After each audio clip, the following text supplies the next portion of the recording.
Haleluya, puji Tuhan.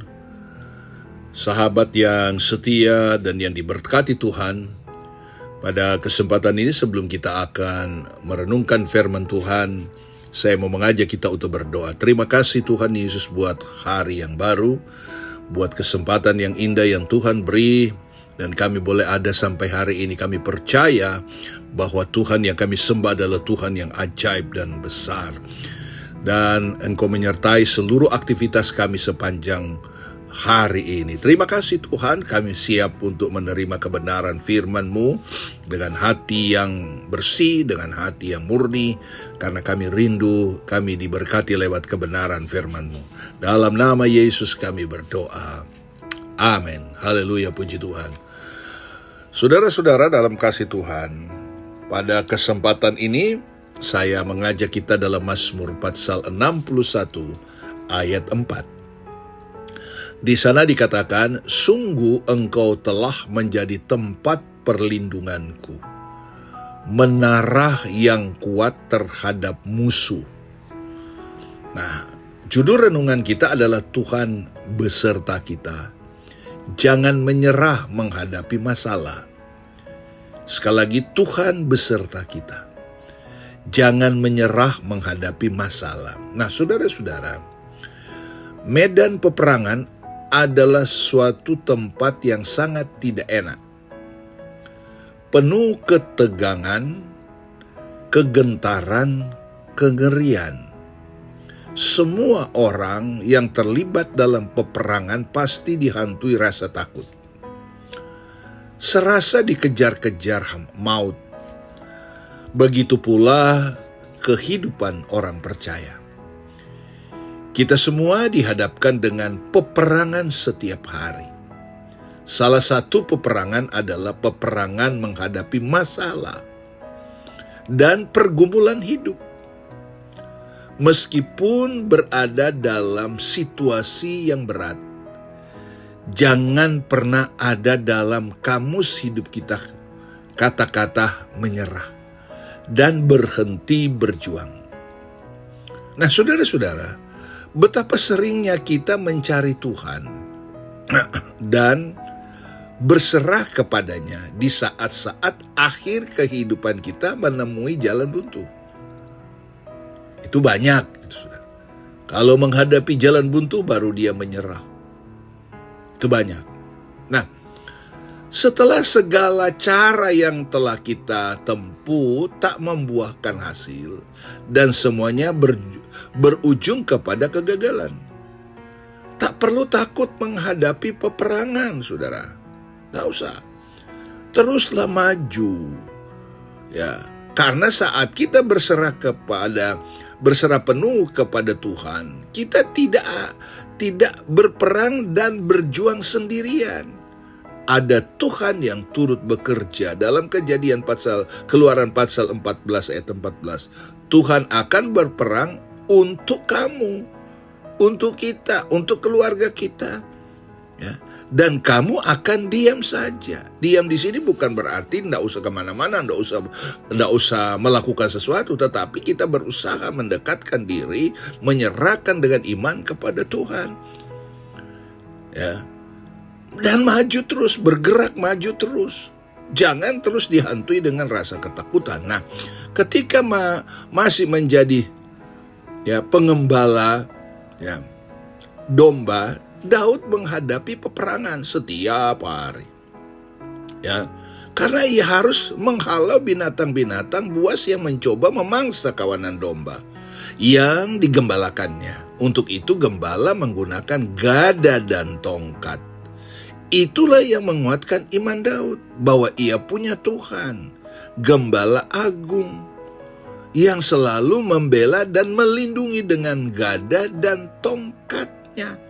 Sekalipun aku berjalan dalam lembah kekelaman, aku tidak takut bahaya, sebab engkau besertaku, gadamu dan tongkatmu, itulah menghibur aku. Kata Daud dalam Mazmur pasal 23 ayat 4. Dia percaya bahwa kekuatan tongkat dan gada adalah kekuatan Tuhan akan menyertainya. Nah, iman yang seperti ini yang diperlukan kehidupan kita di tengah kita menghadapi peperangan. Saudara, ya. Pengalaman hidup berjalan bersama dengan Tuhan inilah yang mengajarkan Daud untuk selalu memakai iman di setiap langkah hidupnya. Jadi pengalaman-pengalaman yang Daud sudah alami sepanjang perjalanannya, bagaimana Tuhan membela dia, bagaimana Tuhan mencukupi dia, bagaimana Tuhan memberikan dia kekuatan, bagaimana Tuhan bela dia dalam peperangan. Dan itu adalah modalnya dia untuk dia pakai menjalani atau melanjutkan hidupnya. Ya. Sama halnya dengan kita. Coba hitung berapa banyak pertolongan Tuhan yang engkau sudah alami sepanjang tahun yang engkau lewati. Dari waktu ke waktu. Ada satu waktu mungkin engkau sudah terpuruk, tapi puji Tuhan sampai hari ini Tuhan pelihara. Mungkin satu saat kita ini dikuasai oleh ketakutan, kegentaran, sehingga merubah pola pikir kita, ya, sehingga dalam karakter kita jadi berubah. Karena mungkin masalah-masalah yang ada yang begitu besar sekali. Tetapi saudara, kalau kita ada sampai hari ini, bukankah itu pertolongan Tuhan? Makanya Daud berkata, gada dan tongkatmu itulah yang menghibur aku. Jadi kekuatan Tuhan yang selalu akan menghibur umat Tuhan, yang selalu menaruh harap kepadanya, sama seperti Daud. Jadi pengalaman hidup berjalan bersama Tuhan, inilah yang mengajarkan Daud. Sama dengan kita, pengalaman yang kita alami dari waktu ke waktu mengajarkan kita, memotivasikan kita bahwa kita harus semangat menghadapi hidup ini. Dan kita percaya dengan iman kita kepada Tuhan, ya, setiap langkah hidup kita pasti ditolong, disertai dan dikuatkan oleh Tuhan. Dalam Mazmur pasal 61 ayat 4-5. Sungguh engkau telah menjadi tempat perlindunganku, menara yang kuat terhadap musuh. Biarlah aku menumpang di dalam kemahmu untuk selama-lamanya. Biarlah aku berlindung dalam naungan sayapmu. Ini perkataan-perkataan pemazmur. Kita lihat di sana, ya. Sudah sungguh engkau telah menjadi tempat perlindungan kita sepanjang tahun ini. Siapa kalau bukan Tuhan? Saudara, mungkin ada masalah, ada pergumulan yang belum terjawab. Bukan berarti Allah gagal. Bukan berarti Tuhan sudah biarkan kita. Dan ingat, itu adalah proses bagi kita untuk makin kita naik level. Bukan proses untuk menghancurkan kita. Ya, bukan. Karena sifatnya manusia, saudara, itu kan Tuhan lebih tahu. Pada waktu diberkati, ya, sifat manusia itu seperti apa? Pada waktu lagi dalam peperangan, dalam kesulitan, sifat manusia itu seperti apa? Ketika masalah, ketika diberkati, semuanya terjawab, kuasa Tuhan bekerja, saudara, ya, karakter orang itu, mental orang itu seperti apa? Sifat orang itu seperti apa? Ya, tentu sukacita. Nah, ketika doanya, pergumulannya belum terjawab, sifat orang itu seperti apa? Dan itu Tuhan tahu. Bukan Tuhan tidak beserta kita, Tuhan beserta dengan kita.